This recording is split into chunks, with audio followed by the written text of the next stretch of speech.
Hi friends, welcome to my YouTube channel Shreya vlog in Kannada. ಹಿಂದಿನ ವಿಡಿಯೋದಲ್ಲಿ ನೀವು ಆ, ಲೀಲಾವತಿ ಅಮ್ಮನವರ ದೇಗುಲ ಅಂತ ನೋಡ್ತಿದ್ರಿ. ಅದರ ಮುಂದಿನ ಪಾರ್ಟ್ 2 ಭಾಗ ಆಗಿರುತ್ತೆ ನೋಡಿ.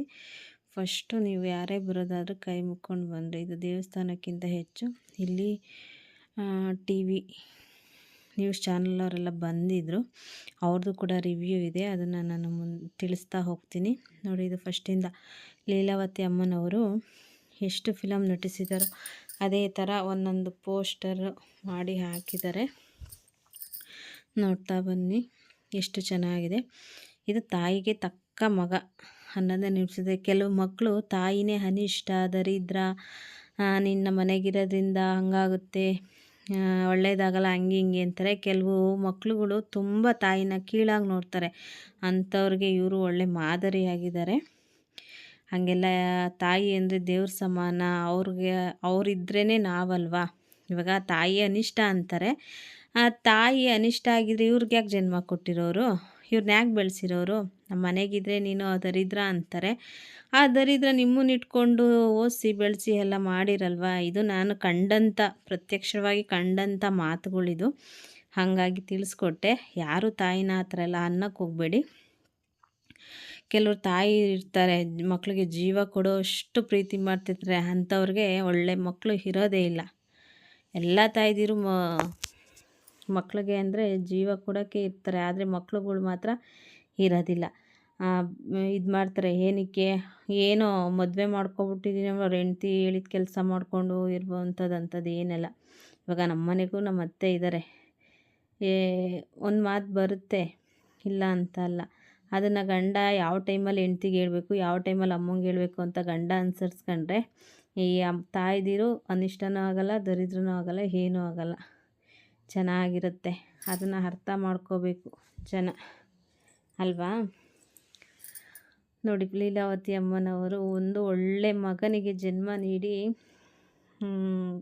ಅದೃಷ್ಟ ಮಾಡಿದ್ದಾರೆ ಲೀಲಾವತಿ ಅಮ್ಮನವರು ಇಂಥ ಮಗನ ಪಡೆಕೆ. ನೋಡಿ, ಇದು ಒಂದೇ ಮಾತ್ರ ಮೂವಿ. ಇದು ಕ್ಲೋಸ್ ಫ್ರೆಂಡ್ ಅಂತ ಹಾಕಿದ್ದಾರೆ ವಿಜಯಲಕ್ಷ್ಮಿ ಅವರಿಗೆ.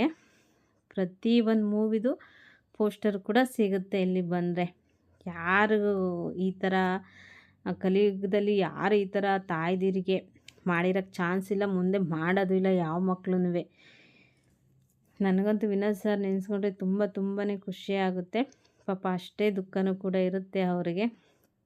ಅವ್ರನ್ನೂ ಕೂಡ ಮೀಟ್ ಮಾಡಿದ್ವಿ, ಅದು ಮುಂದಿನ ವಿಡಿಯೋಗಳಲ್ಲಿ ತಿಳಿಸ್ತಾ ಹೋಗ್ತೀನಿ ನೋಡಿ. ಪ್ರತಿಯೊಂದು ಅವರು ಪ್ರಶಸ್ತಿ ತಗೊಂಡಿರೋದ್ರಿಂದನೂ ಪೋಸ್ಟರ್ ಇದೆ, ಪ್ರಶಸ್ತಿ ತಗೊಳ್ತಾ ಇದ್ದಾರೆ ಪ್ರತಿಯೊಂದು ನೋಡಿ. ಇದೇ ಲೀಲಾವತಿ ಅಮ್ಮನ ದೇಗುಲ, ಚೆನ್ನಾಗಿದೆ ಅಲ್ವಾ. ಎಲ್ಲರಿಗೂ ಒಳ್ಳೆಯದಾಗಬೇಕು. ತಾಯಿ ಅಂದರೆ ಏನು ಎತ್ತ ಅಂತ ಪ್ರತಿಯೊಂದು ಇದು ಮೂವಿ ಕೂಡ ಅವರು ತಿಳಿಸ್ಕೊಟ್ಟಿದ್ದಾರೆ, ನಿಜ ಜೀವನದಲ್ಲೂ ಹಾಗೆ ಇದ್ದಾರೆ ನೋಡಿ. ಇವಾಗ ಅವ್ರದ್ದು ದೇಗುಲ ತೋರಿಸ್ತೀನಿ. ಎಷ್ಟು ಚೆನ್ನಾಗಿ ಮಾಡಿದ್ದಾರೆ ಅಂದರೆ ಚೆನ್ನಾಗಿದೆ. ನೋಡಿದ್ರೆ ಅಮ್ಮಂಗೆ ಕೈ ಮುಗಿಬೇಕು, ಆ ಥರ ಮಾಡಿದ್ದಾರೆ. ಅದೃಷ್ಟ ಮಾಡಿದ್ದಾರೆ ಲೀಲಾವತಿ ಅಮ್ಮನವರು ಅಂಥ ಮಗನ ಪಡೆಯೋಕ್ಕೆ. ಎಷ್ಟು ಸತಿ ಹೇಳಿದ್ರು ಕಮ್ಮಿನೇ.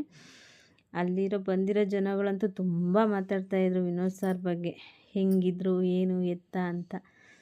ಎಲ್ಲರೂ ಒಂದು ಸರಿ ಕೈ ಮುಕ್ಕೊಳ್ಳಿ ಅಮ್ಮನವ್ರಿಗೆ. ಆ ತಾಯಿ ಆಶೀರ್ವಾದ ಎಲ್ಲ ಮಕ್ಕಳ ಮೇಲೆ ಇರಲಿ. ನಮ್ಮ ಕನ್ನಡ ಜನತೆಗೆ ಎಲ್ಲರಿಗೂ ಆ ತಾಯಿ ಆಶೀರ್ವಾದ ಇರಲಿ ಅಂತ ಕೇಳ್ಕೊತೀನಿ. ಎಲ್ಲರೂ ಕೈ ಮುಕ್ಕೊಳ್ಳಿ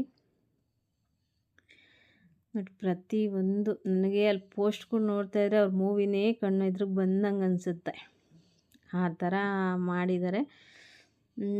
ಇದೊಂಥರ ಮಾದರಿ, ತಾಯಿನ ಯಾವ ರೀತಿ ನೋಡ್ಕೋಬೇಕು ಅನ್ನೋದಕ್ಕೆ ಇದೊಂದು ವಿನೋದ್ ಸರ್ ಅವರು ಮಾದರಿಯಾಗಿದ್ದಾರೆ ಈ ಕಲಿಯುಗದಲ್ಲಿ ಅಲ್ವಾ ಫ್ರೆಂಡ್ಸ್.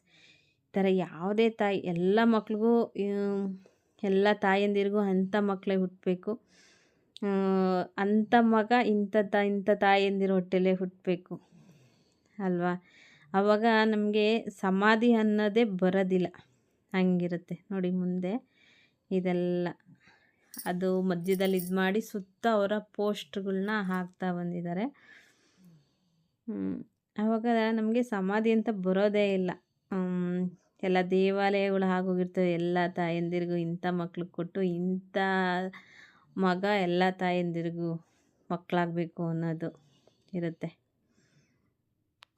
ಅಲ್ವಾ ಫ್ರೆಂಡ್ಸ್. ನೋಡಿ ಎಷ್ಟು ಚೆನ್ನಾಗಿದೆ ಅಂದರೆ ಆಚೆ ಈ ಥರ ಎಲ್ಲ ಇದೆ. ಮತ್ತು ಊಟದ ವ್ಯವಸ್ಥೆನೂ ಕೂಡ ಇದೆ. ಇಲ್ಲಿ 24 ಅವರ್ಸ್ ಇರೋದಿಲ್ಲ. ಬೆಳಗ್ಗೆ 10 ಗಂಟೆಯಿಂದ 4 ಗಂಟೆವರೆಗೂ ಅಂತ. ಈವ್ನಿಂಗು ಓಪನ್ ಇರೋದಿಲ್ವಂತೆ. ಇದು ನೋಡಿ ಊಟಕ್ಕೆ ಹೋಗೋ ಜಾಗ ಚಿಕ್ಕದಾಗಿ ಚೊಕ್ಕದಾಗಿ ಮಾಡಿದ್ದಾರೆ. ಇವರೆಲ್ಲ ಟಿ ವಿನವರು.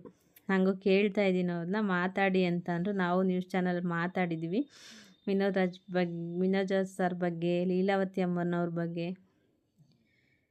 ನಾವು ಮಾತಾಡಿದ್ವಿ. ಇಲ್ಲಿ ನೋಡಿ ಪುಟ್ಟದಾಗಿ ಚೊಕ್ಕದಾಗಿ ಊಟದ ವ್ಯವಸ್ಥೆ ಇದೆ.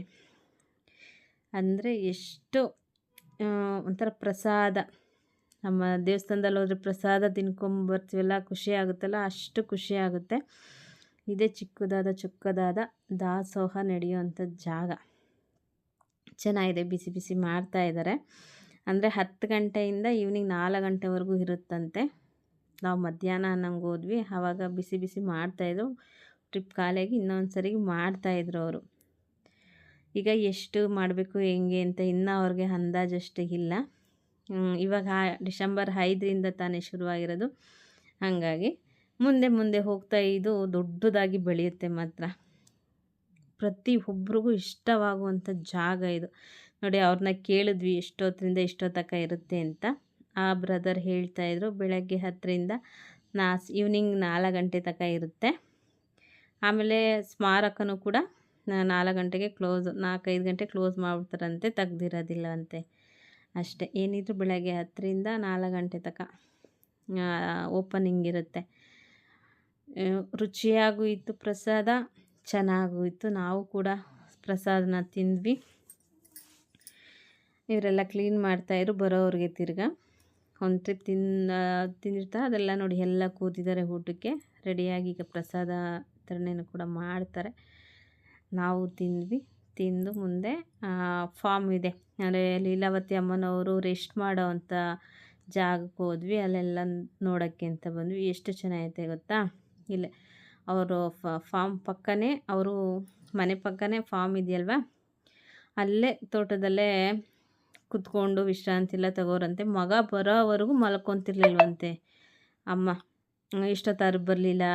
ಅವ್ರು ಬರೋ ತಕ್ಕನೂ ಕೂಡ ಊಟನೂ ಮಾಡ್ತಿರ್ಲಿಲ್ವಂತೆ. ಅಲ್ಲಿ ಕೆಲವು ಜನನ ಅಲ್ಲಿ ಇರ್ತಾರಲ್ಲ, ಅವ್ರನ್ನೆಲ್ಲ ವಿಚಾರಿಸಿದ್ವಿ. ಅಮ್ಮ ಮಗ ಬರೋವರೆಗೂ ಊಟ ಮಾಡ್ತೀವಿ. ಒಂದೊಂದು ಸರಿ ಅವರು 12 ಗಂಟೆಗೆ ಬಂದರು, ಆವಾಗೇ ಅಮ್ಮ ಮಗ ಕೂತ್ಕೊಂಡು ಊಟ ಮಾಡೋರಂತೆ. ಮಧ್ಯಾಹ್ನ ಟೈಮಲ್ಲೆಲ್ಲ ಇಲ್ಲೆಲ್ಲ ಓಡಾಡಿಕೊಂಡು ಈವ್ನಿಂಗು ಮಧ್ಯಾಹ್ನ ಎಲ್ಲ ರೆಸ್ಟ್ ಮಾಡಿ ಈವ್ನಿಂಗಲ್ಲಿ ಇಲ್ಲೆಲ್ಲ ಓಡಾಡ್ತಿದ್ರಂತ ಅಮ್ಮನವರು. ಎಷ್ಟು ಚೆನ್ನಾಗಿ, ಇಂಥದ್ದಿಲ್ಲ ಅನ್ನೋಂಗಿಲ್ಲ ಈ ತೋಟದಲ್ಲಿ. ಪ್ರತಿಯೊಂದು ಕೂಡ ಹಾಕಿದ್ದಾರೆ. ನೋಡಂತೂ ತುಂಬಾ ಖುಷಿ ಆಯಿತು ನನಗೆ. ಎಷ್ಟು ಅಂದರೆ ಹೇಳೋಕ್ಕಾಗಲ್ಲ, ಅಷ್ಟು ಖುಷಿ ಆಯಿತು. ಇದೆಲ್ಲ ತೋಟ ಪ್ರತಿಯೊಂದು ಇನ್ನು ಮುಂದೆ ತೋರಿಸ್ತೀನಿ. ಫುಲ್ಲು ಲಾಂಗ್ ವಿಡಿಯೋ ಆಗಿಬಿಡುತ್ತೆ ಪೂರ್ತಿ ತೋರ್ಸೋಕೆ ಹೋದರೆ. ಹಾಗಾಗಿ ಇದು ಅಮ್ಮನವ್ರನ್ನ ಹಾಸ್ಪಿಟ್ಲಿಗೆ ಕರ್ಕೊಂಡು ಹೋಗ್ತಾ ಇದ್ದಿದ್ದಂಥ ಕಾರು. ಇಷ್ಟ ಇವತ್ತಿನ ವಿಡಿಯೋ ಆಗಿರುತ್ತೆ. ನಿಮ್ಗೆ ಇಷ್ಟ ಆದರೆ ಲೈಕ್ ಮಾಡಿ, ಶೇರ್ ಮಾಡಿ, ಕಮೆಂಟ್ ಮಾಡಿ. ಪ್ರತಿಯೊಬ್ಬರು ಸಬ್ಸ್ಕ್ರೈಬರ್ ಮಾಡಿಕೊಂಡು ಚಾನಲನ್ನು ವೀಕ್ಷಿಸಿ. ನಿಮಗೆ ಇನ್ನು ಮುಂದೆ ಬರುವಂಥ ವಿಡಿಯೋಗಳಲ್ಲಿ ತುಂಬ ಇಂಟ್ರೆಸ್ಟಿಂಗ್ ಆಗಿರೋ ವಿಡಿಯೋಗಳು ನಿಮಗೆ ಸಿಗ್ತಾ ಹೋಗುತ್ತೆ. ನಿಮ್ಗೆ ಯಾವ ಥರ ವಿಡಿಯೋ ಬೇಕೋ ಆ ಥರ ಹೇಳಿದ್ರೆ ನಾವು ಆ ಥರ ನಿಮಗೆ ತೋರಿಸಿ. ನೋಡಿ ಸೋಲಾರ್ ವ್ಯವಸ್ಥೆ ಕೂಡ ಇದೆ. Thank you for watching. ತುಂಬಾ ತೋಟ ಚೆನ್ನಾಗಿದೆ ನೋಡೋದಕ್ಕೆ. ಎಲ್ಲರಿಗೂ ಒಳ್ಳೆಯದಾಗಲಿ. ಲೀಲಾವತಿಯಮ್ಮನ ಆಶೀರ್ವಾದ ಸದಾ ಕಾಲ ಎಲ್ಲರ ಮೇಲೂ ಇರಲಿ. ಇಷ್ಟು ಹೇಳೋಕ್ಕೆ ಇಷ್ಟಪಡ್ತೀನಿ. ನಿಮ್ಗೇನು ಅನ್ನಿಸ್ತು, ಏನು ಎತ್ತ ಅಂತ ಕಮೆಂಟ್ ಮಾಡಿ. ಎಲ್ಲರಿಗೂ ಒಳ್ಳೆಯದಾಗಲಿ. ಎಲ್ಲರಿಗೂ ಲೀಲಾವತಿ ಅಮ್ಮನವರ ಆಶೀರ್ವಾದ ಸದಾ ಕಾಲ ಇರಲಿ. ತುಂಬ ಚೆನ್ನಾಗಿದೆ ಅಲ್ವಾ. ಒಂದು ಲೈಕ್ ಕೊಡಿ. Thank you so much.